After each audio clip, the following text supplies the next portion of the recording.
Boa noite a todos. Mais uma vez estamos aqui reunidos para dar início a uma das sessões científicas do NEISE Sede H. Nós somos o Núcleo de Estudos Interdisciplinares de Saúde Integrativa da Universidade do Estado da Bahia, e esse é o projeto de difusão de conhecimento em síndrome de Ehlers-Danlos hipermóvel.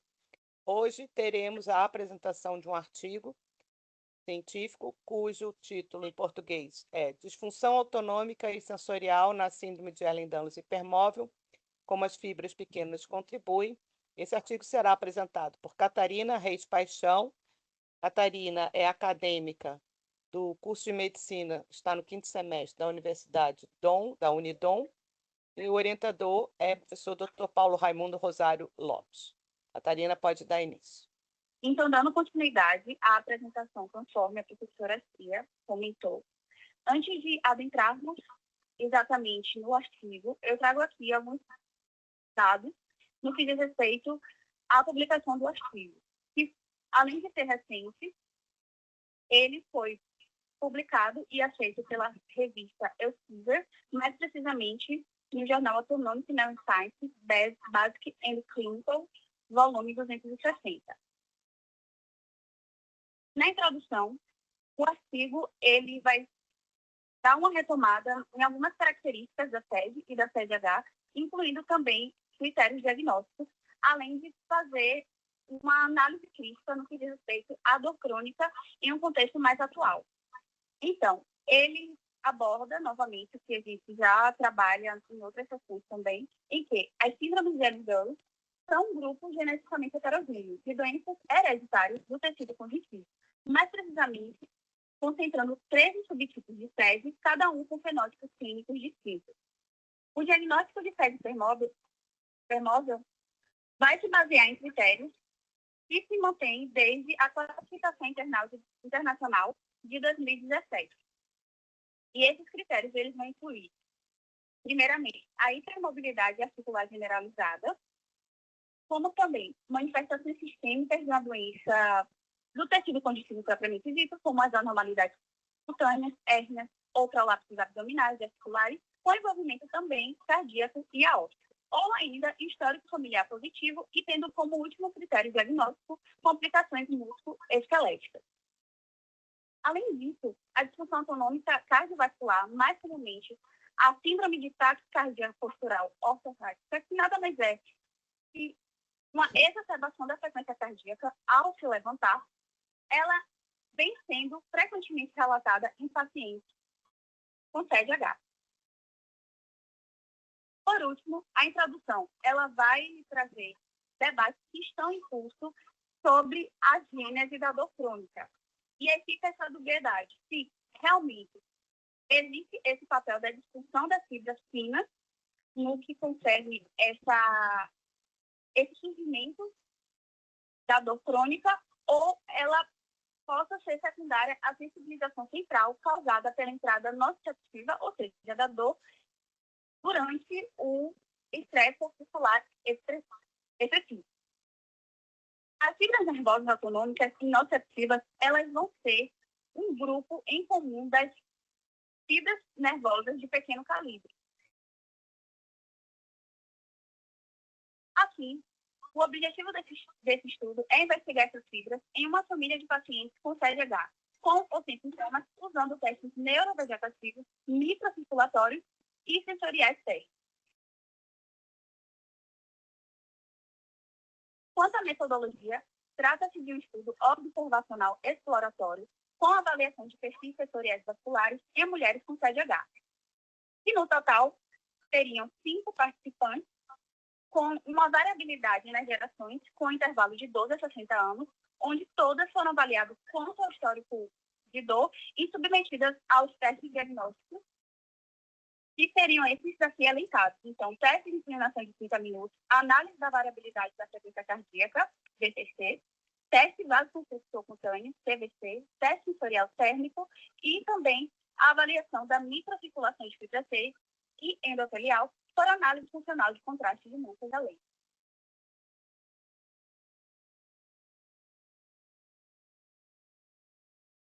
Por último, dentro da metodologia, todos os aspectos éticos foram respeitados incluído estar em conformidade com a declaração de estudo, e aprovado pelo Conselho de Ética em Pesquisa da Faculdade de Medicina da Universidade Christian Albert de Kiel. Os resultados, de forma didática, a gente pode separar em relato de dor, só para eu apresentar aqui a vocês, testes autonômicos e perfis vasculares e sensoriais.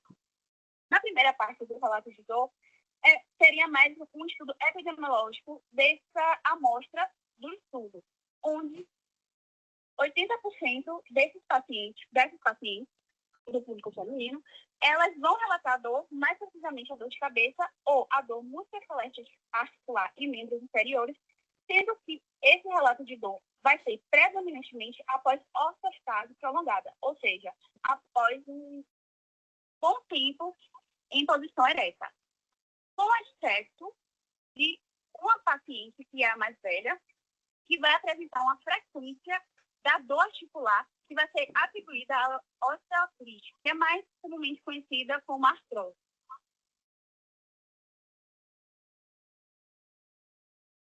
Já em outra parte dos resultados, os testes autonômicos, eles vão indicar que 40% elas vão demonstrar a STPO, que em sigla significa que a gente falou anteriormente, a síndrome da taquicardia postural ortostática, onde essa porcentagem de 40% vai representar um público que a metade vão possuir essa STPO grave, enquanto a outra, uma STPO atípica, enquanto os outros testes autonômicos, que seriam a VCC, que é a variabilidade da frequência cardíaca, todos vão apresentar um resultado normal.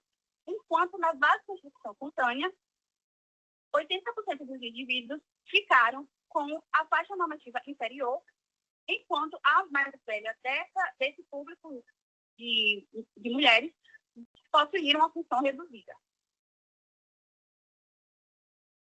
Agora, a parte que eu considerei mais importante do estudo é justamente esse perfil vascular e sensorial, que na imagem que vocês estão enxergando, a gente pode subdividir tanto em figura A e figura B.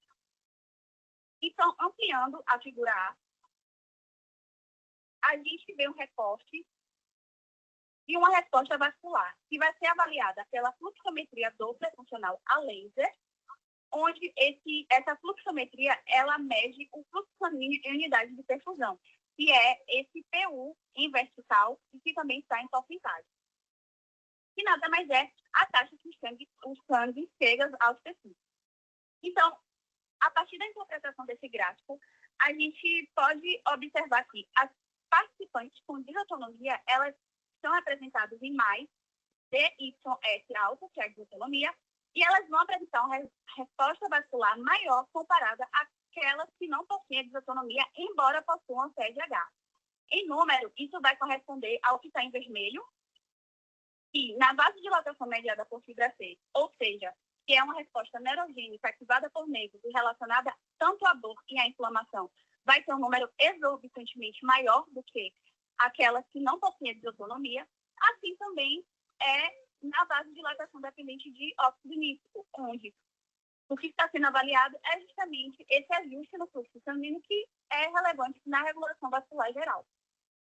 Então, a conclusão que os autores eles se inclinam é que há essa hiperelasticidade vascular em 40% da amostra, o que vai significar que esses vasos das pacientes vão dilatar de forma anormal e abrupta, o que é consistente clinicamente com a CSH no que concerne à disfunção autonômica, além da fragilidade do tecido conjuntivo, o que pode explicar também os sintomas de intolerância ortostática, que vem sendo frequentemente relatada nesses casos.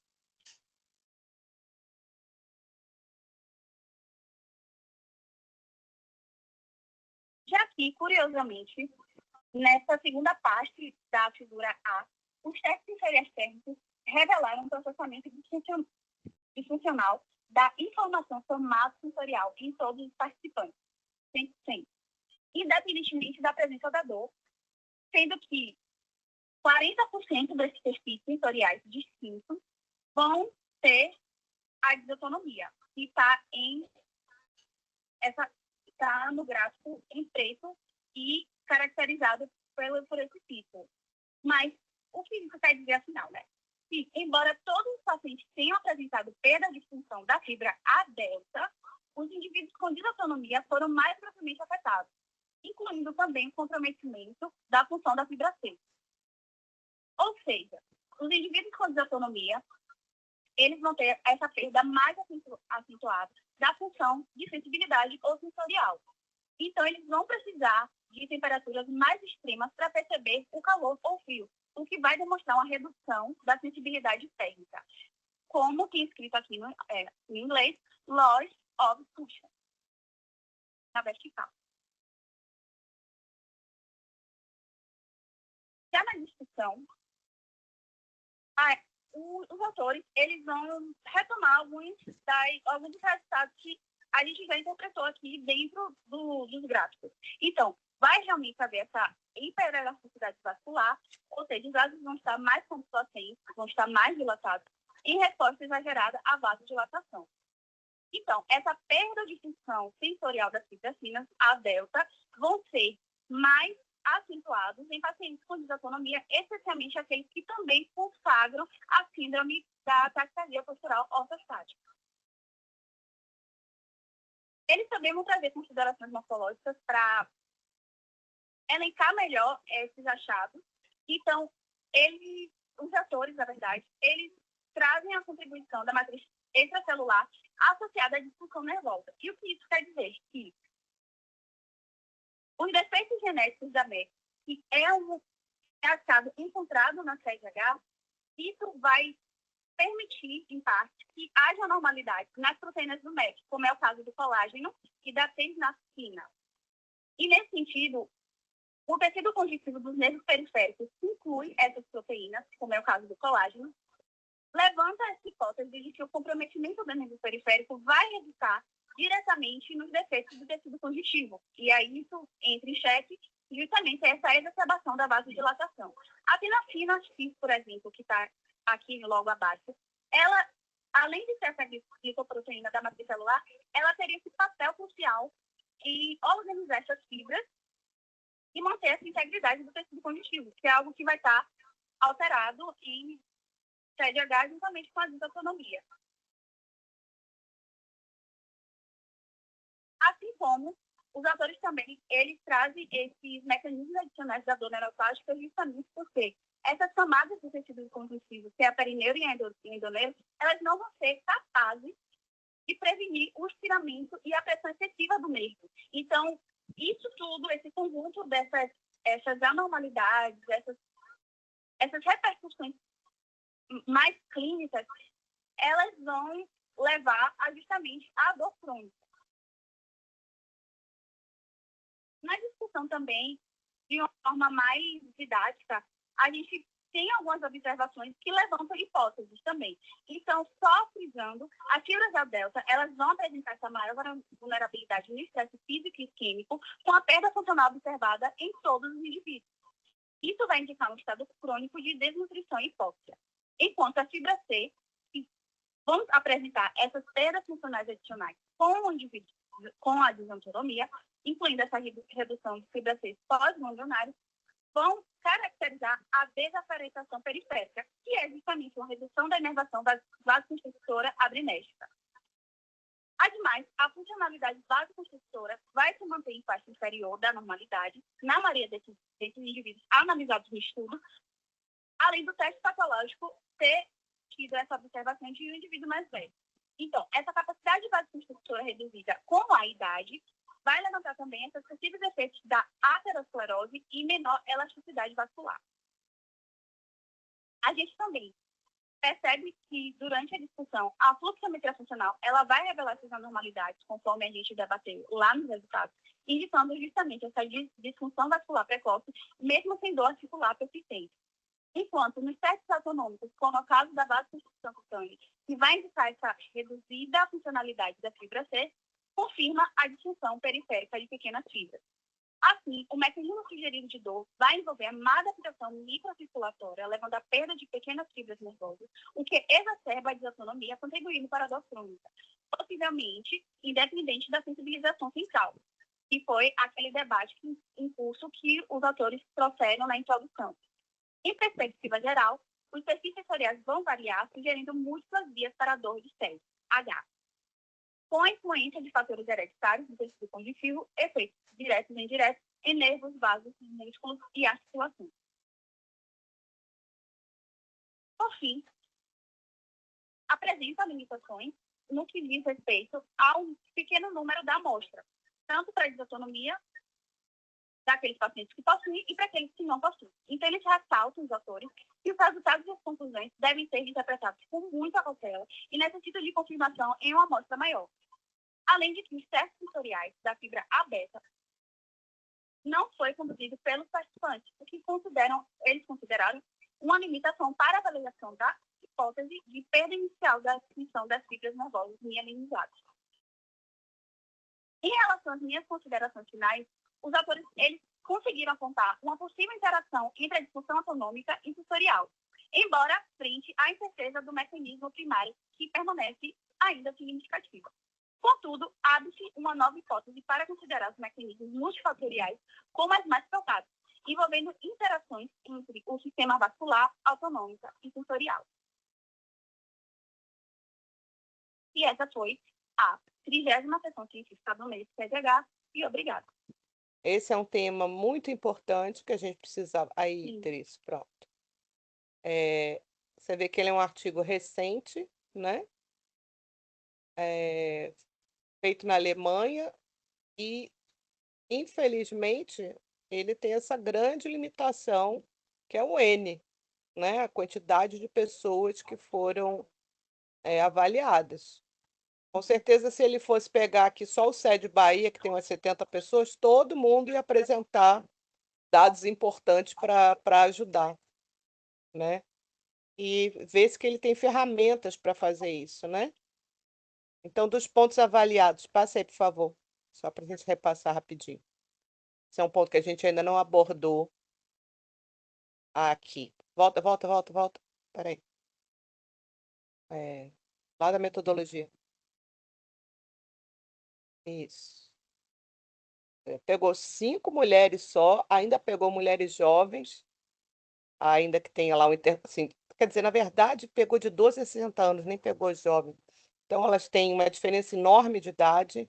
Então, no que se refere à desautonomia, isso é mais complicante ainda, então tem mais essa limitação, né? Porque mocinhas pré-menarca vão ter uma resposta com relação à autonomia, né? Para o sistema nervoso autônomo.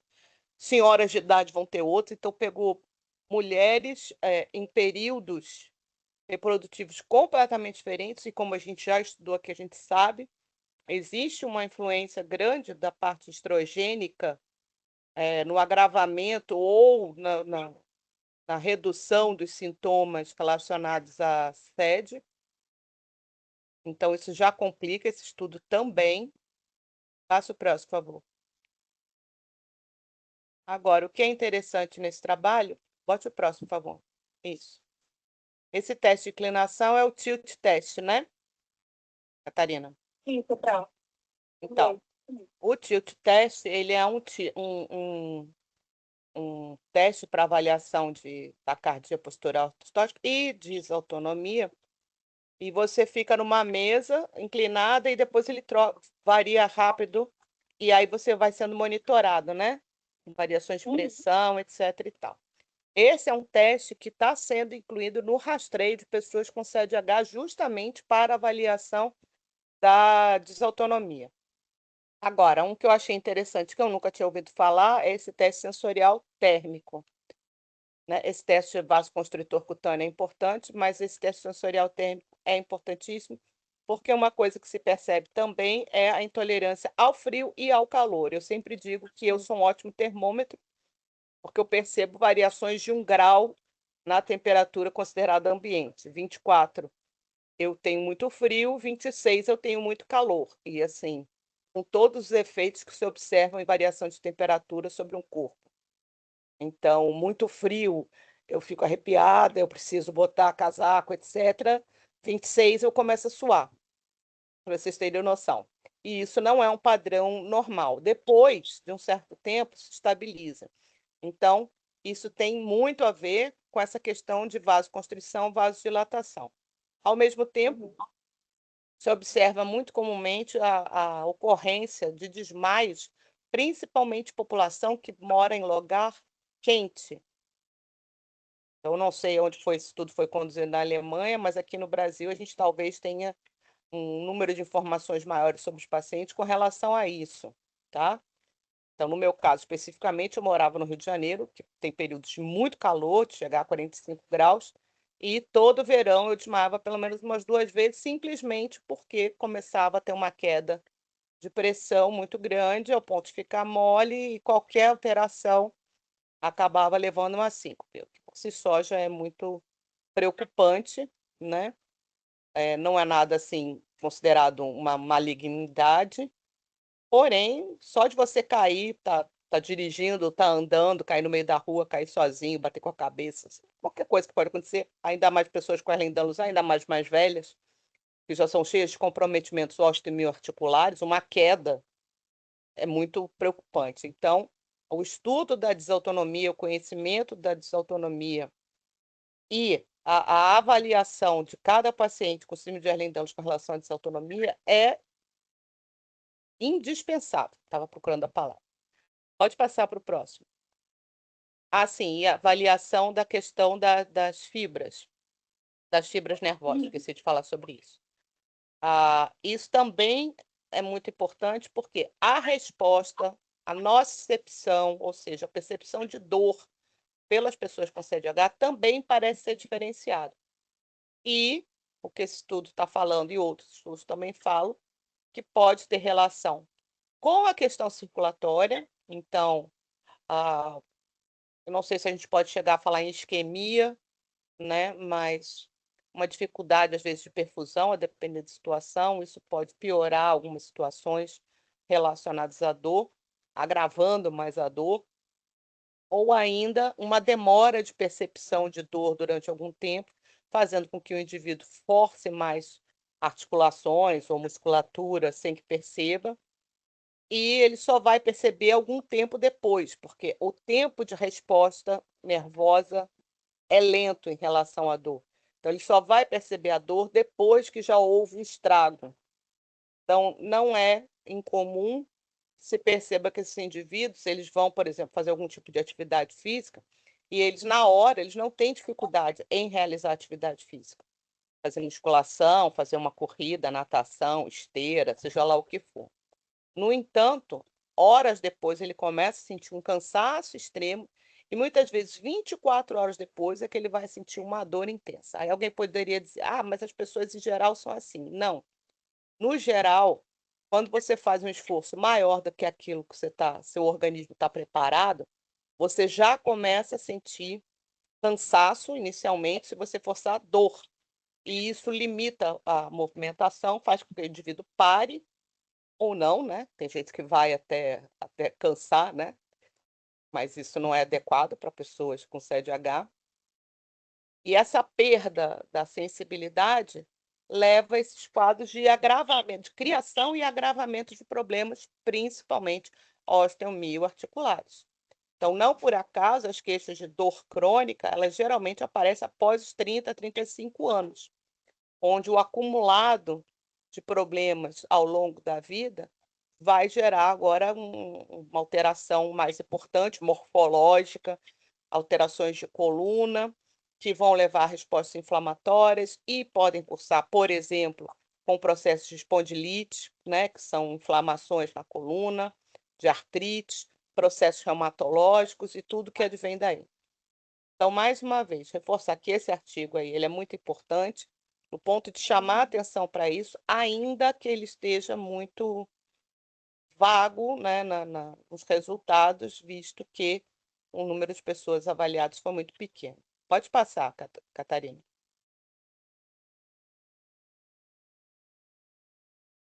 Pronto, aí, dor de cabeça, dor musculoesquelética, predominante após ortostase prolongada, participante mais velha com dor articular, frequentemente atribuída à osteoartrite. Então, isso aí ilustra bem o que eu estava falando, né? 5 pessoas, uma de 12, uma de 60, vai dar um valor muito diferenciado, e não é nenhuma surpresa que se verifique Isso daí nessa paciente. E, de novo, alguém poderia alegar: ah, mas e o controle? Se pegar uma outra paciente com a mesma faixa etária, a mesma idade que seja, provavelmente essa pessoa pode estar apresentando também. É muito comum que outras pessoas que não cursam com problemas crônicos como a CDH apresentem processo de ortoartrite por disfunção postural, porque tem uma postura inadequada, pelo tipo de atividade física, gente que trabalha muito tempo em pé, muito tempo sentada, né? As famosas lesões por esforço repetitivo, às vezes pode estar relacionado a algum tipo de trauma, um acidente, uma queda, etc. Então, é comum, né, que com a idade, o sistema imunológico, que está relacionado a essas questões reumatológicas, ele fica um tanto descalibrado e mesmo pessoas saudáveis comecem a apresentar síndromes similares às síndromes reumáticas, sem que seja uma doença reumática em si, né? E esses processos de calcificação de coluna, formação de osteófitos, etc., são comuns com o passar dos anos. Porém, a diferença nas pessoas com CDH é que isso vai aparecer muito antes. De novo, às vezes, sem que o indivíduo perceba isso. Se ele não fizer um exame de imagem e especificamente uma ressonância magnética nuclear, porque se fizer raio-x talvez não detecte também, exames mais aprofundados, às vezes exames de eletroneuromiografia para ver questão de condução do nervo, etc., ele só vai perceber que houve uma alteração importante em nível osteomioarticular, caso alguma coisa ocorra de diferente ou uma agudização de um quadro que vem vindo há muitos anos. Então, se o paciente nunca teve, até 40, 50 anos, diagnóstico CDH, nunca fez esse tipo de avaliação, ele poderá estar acumulando, ao longo dos seus 40, 50 anos, várias microlesões que vão se converter em macrolesões, calcificações e processos que muitas vezes são muito difíceis de corrigir. E pior, cirurgias ortopédicas, que são comumente feitas em quadros como esse, por exemplo, de desvios mais graves de coluna, calcificação, etc., etc., eles tendem a causar problemas posteriores, por mais calcificação em torno de regiões onde se faça inserção de pinos, parafusos, placas, que são os materiais utilizados em cirurgias ortopédicas em geral, e não é muito incomum dizer que muitas vezes a pessoa, após a cirurgia e após a recuperação de pós-operatória, ela apresente alguma melhora, mas alguns meses depois os sintomas voltem e às vezes mais agravados até do que estavam antes da cirurgia. Então, mais uma vez, eu reforço a necessidade de todo mundo que estuda CDH estudar e compreender a desautonomia para que isso possa estar dentro dos critérios clínicos indispensáveis para avaliação de pessoas com CDH, tá? Então, mesmo quem estuda a parte mais, vamos dizer, biológica da coisa, tem que estar ciente dessas alterações, certo? Pode passar? Pronto, fala da síndrome postural, pode passar. Que acho que assim, o que eu tinha para ressaltar, a hiperelasticidade vascular é de 2 em 5. Se fosse fazer percentual, era um número grande, né? Mas, como são só 5, o número está realmente, o número de pessoas avaliadas não é suficiente para a gente dizer, vai ser assim para todos. Então, repetir esse tipo de coisa deve estar presente nas pesquisas futuras que tratem dessa questão, não só do tamanho, do calibre que o vaso possa alcançar, mas a velocidade em que ele responde, por exemplo, à variação térmica. Então, se ele se dilata ou se ele se contrai, quanto tempo ele leva para fazer isso? Porque isso é um fator de muita relevância para todos os sintomas observados de disfunção do sistema nervoso autônomo. Pode passar.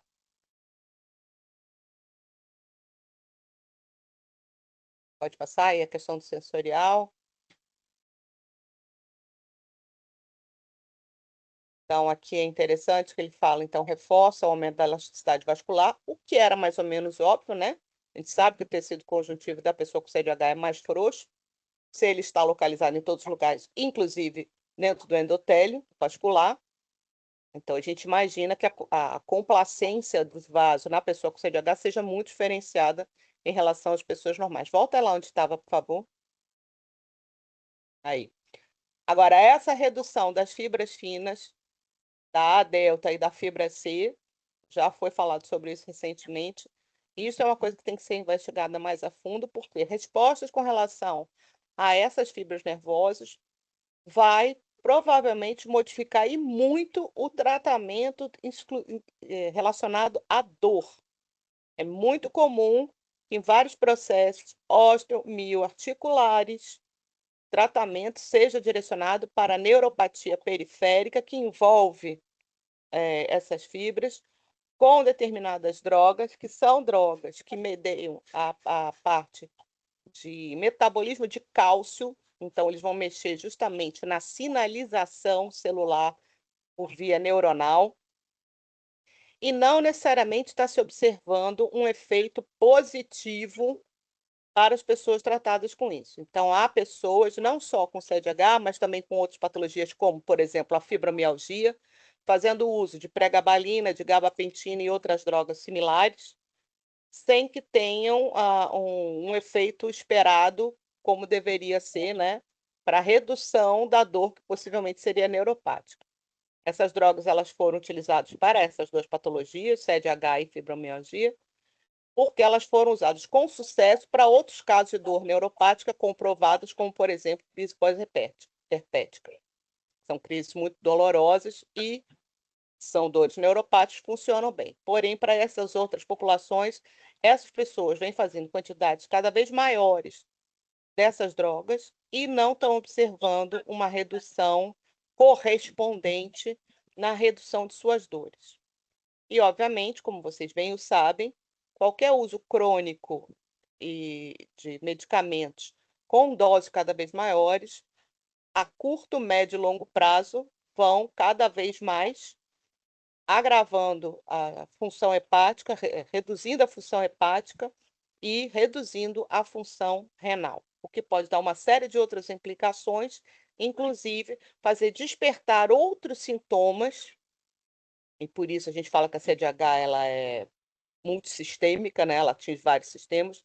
Outros sintomas podem ser iniciados ou agravados justamente por essa farmacologia que, de repente, não é necessária ou não é adequada para esse caso. Então, o estudo desta parte neurológica, bem fina, relacionada a essas fibras, relacionada à nocicepção, relacionada à desautonomia, é fundamental para a clínica, na parte diagnóstica e para o tratamento das pessoas com CDH. Então, minha recomendação forte é que quem tenha interesse futuramente, se gosta mais dessa área de neurologia, que investigue mais isso. Pode passar, eu acho que eu já falei tudo que eu precisava. Se tinha mais algum comentário a fazer. Sim, aí ele vai dar as explicações. Neuropatia compressiva. Pode passar? Sim, aí já vem as questões que você já abordou muito bem, Catarina, parabéns. Eu vou lhe dizer, uma próxima vez, botar uma fonte maior, que ficou pequenininho, não tinha necessidade. Então, muito obrigada a todos. Essa foi a sessão científica do NEI CDH de número 30. Lembramos a todos que todas as nossas palestras do CIPO NEISE, elas ocorrem quinzenalmente e são publicadas no nosso canal do YouTube, assim como todas as sessões científicas de apresentação de artigos pelos nossos estudantes e a participação de pesquisadores. E visitem nossa página, neis.neb.br, e todas as nossas redes sociais, onde a gente tem material de popularização científica. No Instagram, no TikTok, com o nosso podcast com relatos sobre CDH, no Spotify, no Threads e no Facebook. Muito obrigada a todos e uma ótima noite.